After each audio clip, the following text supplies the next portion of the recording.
susah mau cerita dari mana karena panjang sekali. Tapi saya singkat ya. Saya jadi polisi bukan karena cita-cita dari kecil. Tapi perjalanan membawa saya dan akhirnya saya mendapatkan sesuatu yang Tuhan taruh bahwa Tuhan ingin saya di situ untuk memperbaiki. Niat untuk memperbaiki ternyata tidak semudah membalik tangan. Karena di dalam perjalanannya penuh dengan dinamika yang membuat kita kalau fokusnya kepada masalah, maka kita akan jatuh di tengah jalan. Karena kita melihat dunia ini begitu besar, begitu gelap untuk kita hadapi. Karena kekuatan yang kita hadapi sekarang adalah kekuatan mamon. Itu yang utama. Tahun 2009 awal saya hampir mengundurkan diri dari kedinasan saya karena ada merasa bahwa kita mau kerja baik ternyata sering dikerjain walaupun kita tidak salah. Dari situ saya mengambil suatu keputusan bahwa kalau saya menyerah maka dua-duanya saya nggak dapat. Saya tidak dapat anugerah Tuhan, saya tidak dikasih Tuhan, dan dunia pun saya pun tidak akan mungkin bisa dapat. Karena apa? Batin saya selalu berantem ketika saya mau mengikuti cara dunia, batin saya berantem. Peperangan rohani terjadi. Dan akhirnya saya putuskan, ayah saya bilang, tenang dulu, tunggu waktu Tuhan, tunggu tanda dari Tuhan. Artinya apa? Keluarga itu penting. Keluarga merupakan ekstrak terpenting di dalam kehidupan kita di dunia untuk membawa keluarga ke surga. Ayah saya dulu seorang jaksa, terakhir jaksa agung muda, memberikan pesan kepada saya, kamu tidak perlu mendapatkan jabatan kalau kamu harus ngasih uang. Kamu tidak perlu dapat jabatan kalau kamu harus ngasih perempuan. Papa, mama tidak akan malu. Artinya kembali lagi, keluarga penting sekali. Jangan mendorong anaknya untuk melakukan hal-hal yang tidak. Seringkali lingkungan mengatakan, Bapak sekarang ada di mana? Selalu nanya jabatan, selalu nanya posisi. Ya. Jadi dari situ saja sudah terbangun bahwa mindset orang melihat kalau orang punya jabatan.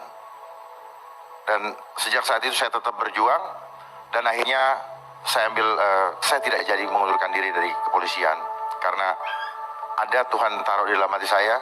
Kalau saya dari luar sulit saya untuk memperbaikinya dan sulit saya juga untuk menyuarakannya karena saya menjadi tidak tahu apa yang terjadi di dalam.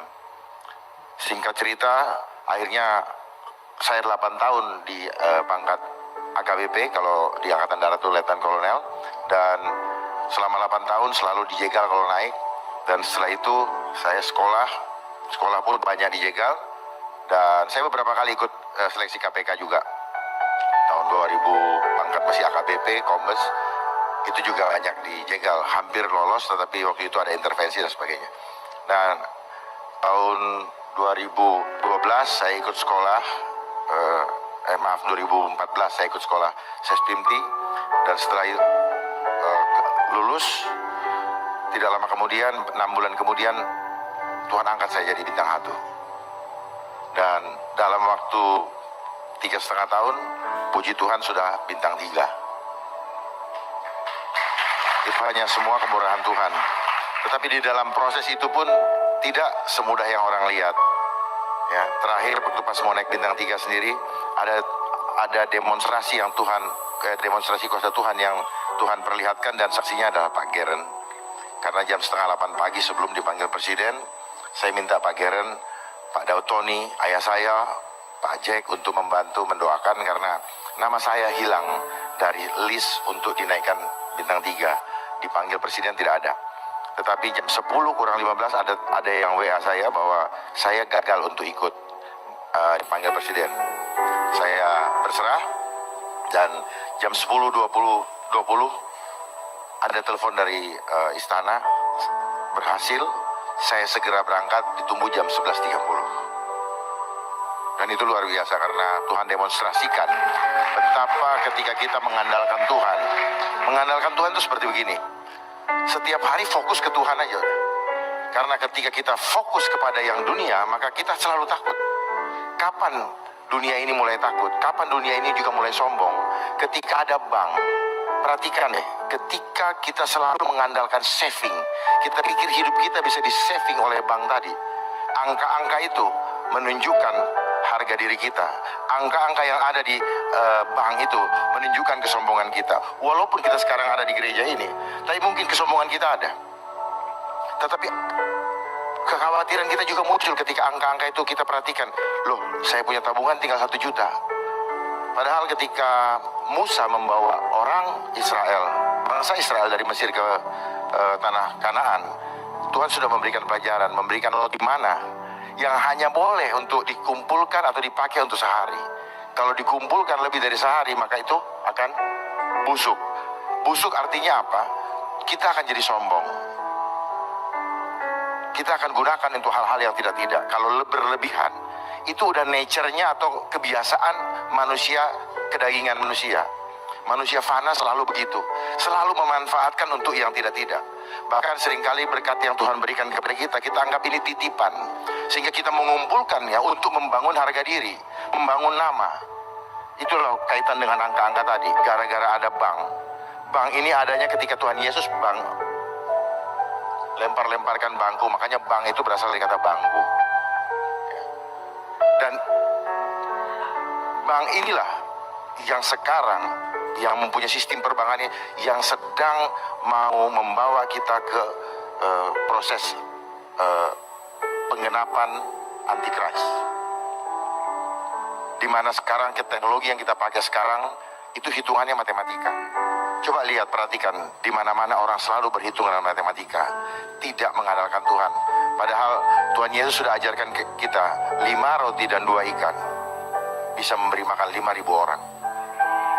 Kalau sudah amin, mulai sekarang praktekkan. Jangan amin tapi nanti masih berhitung dengan cara kita. Mulai sekarang andalkan Tuhan. Keluar dari gereja, andalkan Tuhan. Kenapa? Semua yang kita pakai, semua yang kita punya sekarang kita akan tinggalkan. Gak ada gunanya, betul-betul gak ada gunanya. Waktu berjalan begitu cepat, dan kita tidak punya waktu lagi. Pulang dari sini kita gak tahu apa yang terjadi. Tuhan tahu apa yang terjadi, tetapi kita gak tahu. Kalau kita selalu mengandalkan hitungan matematika, hitungan manusia, kekhawatiran demi kekhawatiran yang terjadi. Tetapi itulah konsep antikris yang sekarang sedang terjadi. Manusia semakin mengandalkan hitungan matematika. Apa? Semua dipaksa untuk mencari uang. Hampir kita punya alasan, selalu punya alasan tidak punya waktu untuk Tuhan. Pegang gadget bisa 5 jam. Dan memang kita dibikin caranya selalu dengan konsepnya apa? Mudah, cepat, nyaman. Itu cara-cara iblis. Ya, konsepnya mereka terstruktur, sistematis dan masif. Terstruktur, ada organisasi. Mereka bergerak di mana-mana, termasuk radikalisme. Itu adalah cara daripada antikris. Ya, termasuk krisis ekonomi, kita dibikin takut. Ya, konsepnya selalu sistematis. Sistematisnya seperti apa? Propagandanya ketakutan. Nanti tahun depan akan krisis ekonomi. Nanti tahun depan atau 2 tahun lagi akan habis minyak. Itu adalah manipulasi mindset. Itu adalah tipu muslihat iblis yang disampaikan kepada kita supaya manusia-manusia ini menjadi panik dan rebutan untuk mendapatkan itu. Nanti tahun depan dia mulai berhitung dengan matematika. Oh, tahun depan saya harus punya tabungan segini-segini. Kalau enggak, saya nggak bisa hidup. Salah. Saya pastikan itu salah. Karena selama ini, saya pun hidup bukan dengan hitungan matematika. Andalkan dari sumbernya. Manusia terdiri tubuh, jiwa, dan roh. Dan yang menjadi core kehidupan seperti mesin tadi adalah roh.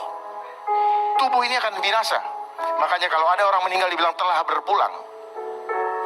Telah berpulang ke rumah Bapak. Cuma pertanyaannya ke rumah Bapak sebelah kiri atau sebelah kanan?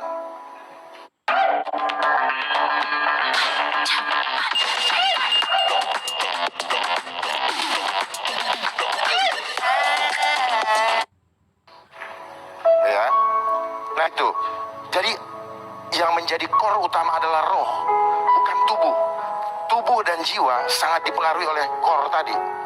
Di dalam, makanya dibilang kuduskanlah tubuhmu. Karena di dalam tubuh kita ini ada sel-sel yang connect dengan Roh Kudus, connect dengan kuasa atau gelombang energi dari surga. Itulah yang menghidupkan kita sekarang ini. Bukan makanan. Makanya dibilang manusia hidup bukan dari roti dan daging, tetapi dari firman Allah. Kenapa? Firman itu yang connect ke atas. Itulah yang membuat kita hidup. Rupanya begitu. Saya juga baru tahu kenapa saya harus sampaikan ini. Jadi ke depan hari ini kita dalam proses globalisasi untuk masuk ke Antichrist. Wahyu 13 ayat 16 sampai 18 akan sedang berproses. Kenapa? Dengan adanya iman kita sekarang dipaksa untuk membayar pakai itu. Lama-lama sudah tidak kehilangan uang. Uang kertas sudah tidak ada dan kita akan dikunci menjadi robot-robot hidup, bukan manusia lagi. Jadi manfaatkan kesempatan yang ada saat ini untuk melayani Tuhan. We have no time anymore. Waktu kita sudah sangat dekat. Jangan dipikir masih 20 tahun lagi. Jangan. Berpikirlah bahwa tinggal tahun depan. Berpikirlah tinggal besok. Supaya kita sungguh-sungguh. Hari ini saya tiap hari dapat serangan kuasa gelap. Tetapi itu menggiring saya bahwa tidak ada dokter, tidak ada tabib yang agung. Hanya Tuhan saja yang bisa menolong saya. Betul ini, saya punya punggung sampai datang tadi, itu ditusuk-tusuk seperti ribuan jarum nusuknya. Hampir setiap hari, yang mau dihantam adalah jantung saya. Saya harus bersaksi sini. Jantung saya. Dan sewaktu-waktu bisa hilang. Tetapi itu membuat Tuhan menggiring saya bahwa satu-satunya yang kau bisa andalkan hanya Tuhan. Nggak ada yang lain. Ya, sekali-sekali Tuhan tidak akan pernah membiarkan kita. Sekali-sekali Tuhan tidak akan pernah meninggalkan kita. Serahkan, rendahkan diri kita di bawah tangan Tuhan yang kuat. Dan Tuhan akan mengangkat pada waktunya. Serahkan juga kekhawatiran kita setiap hari hanya ke dalam tangannya. Karena hanya Dia yang bisa menolong kita. Manusia bisa mereka-rekakan jahat, tetapi Tuhan selalu memberikan kebenaran. Tuhan tidak akan selalu mengangkat kita menjadi kepala, bukan ekor. Kita akan selalu naik dan tidak pernah turun. Lakukan itu, imani itu di setiap bagian kehidupan kita, pekerjaan kita. Jadi tukang sapu, jadi satpam, jadi apa? Jadilah agent of change of Christ. Menjadi agen-agen Kristus. Mari kita mulai bersama-sama. Kita nggak bisa bekerja sendiri-sendiri, berjalan sendiri-sendiri nggak sanggup.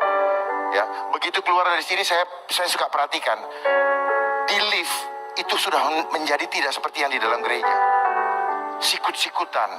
Malah pernah dulu ada yang mau berantem hanya gara-gara lift. Bagaimana? Coba sadari itu. Di lift saya lihat sudah nggak paling saling kenal. Senyum pun tidak. Mari mulai lemparkan senyum-senyum. Mari mulai jangan terpengaruh dengan gadget-gadget itu. Kalau ada itu berikan komentar yang memberkati. Di sini peperangan rohani. Gadget ini melemahkan tubuh manusia dengan dua cara. Kontennya satu, kemudian gelombangnya. Gadget ini punya kekuatan magic. Hipnoelektromagnetik.